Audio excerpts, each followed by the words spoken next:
So far, I've used closed forms to make mostly functional objects. But today I'm making a bunch of closed forms and throwing them together to make a tall sculpture. I want my forms to be irregular, but they have to work together as a whole. Oh, and as an added bonus, I'll be upcycling some recent pieces, but I start with my favorite yellow speckle clay. I'm going to use some different clays because I want various finishes. So, back to the closed form, I center my clay, and then I push down into the clay, leaving enough clay in the base because with this one, the base is going to become the side of the form. I open out with a scooping motion. This helps me get the inner shape right. And then I bring the walls upwards and inwards. I round out the walls before I start to close the form. I check to make sure there's no water sitting in the pot, and then I can bring those walls together. I do this by collaring in slowly, and then pushing the walls together for a solid join.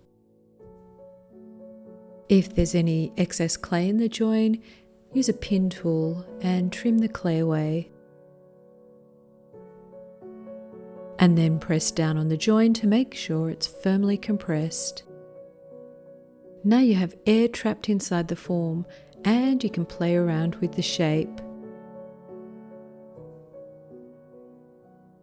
I use my hands and a rib to get the rounded shape I'm after. Now you'll probably notice the excess clay in the base. That just helps support the form, but I can trim it away now.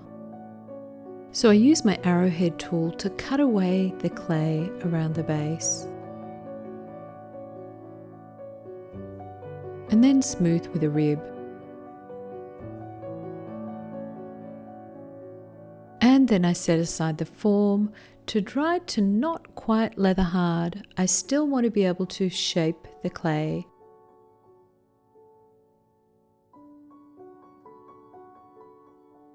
Sometimes I see people struggle with this indentation in the clay as they close the form. To solve this problem, you can gently push air from the bottom of the form up into the dome to create that rounded look. You can really play around with the trapped air inside. Okay, so back to the process. I'm ready to trim. So I'm using a little chuck I made earlier. This is just going to hold the domed form as I trim the base. So I center the form and then I trim away the clay from the bottom of the form so that it mirrors the top of the form.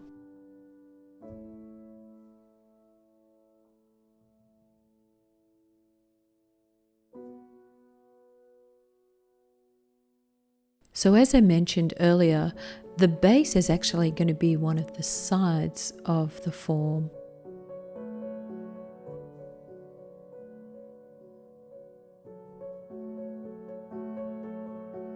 Once I'm happy with the shape, I use my flexible rib to smooth the clay.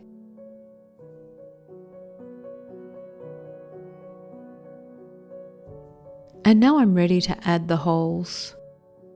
I use a large hole cutter. This is for the support that holds the pieces of the totem together. I might have to make these holes a little larger to account for shrinkage. I make sure the holes are opposite one another. I'm using reinforcing bar that's 12 mil in diameter.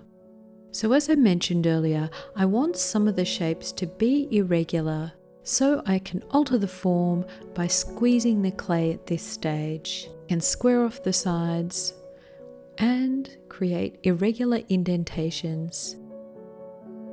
I also need some variation in size, so I create some larger forms. And I set aside to dry fully before bisquing. And so to glaze, I'm experimenting with different brush-on glazes.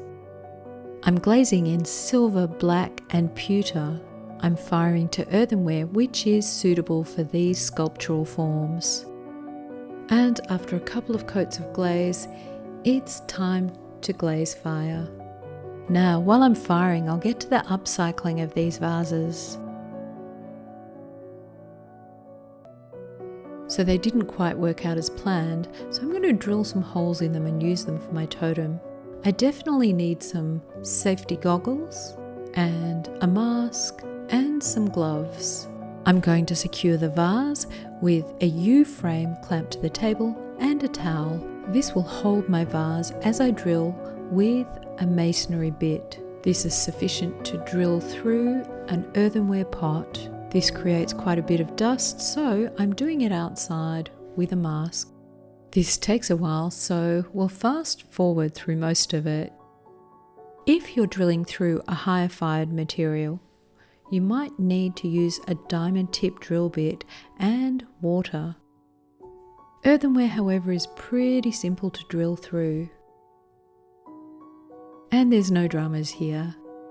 Once my firing is complete, I'm ready to assemble.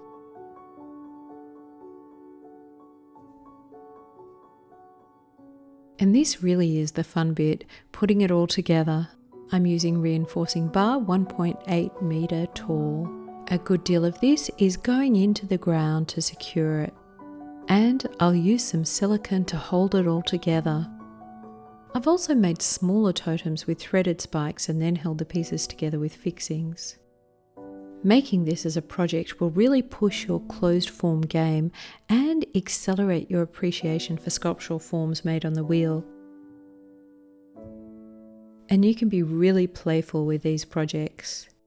For me, this is fun without the constraints of functionality. For more beautiful organic forms, check out my organic bowl video, and happy potting!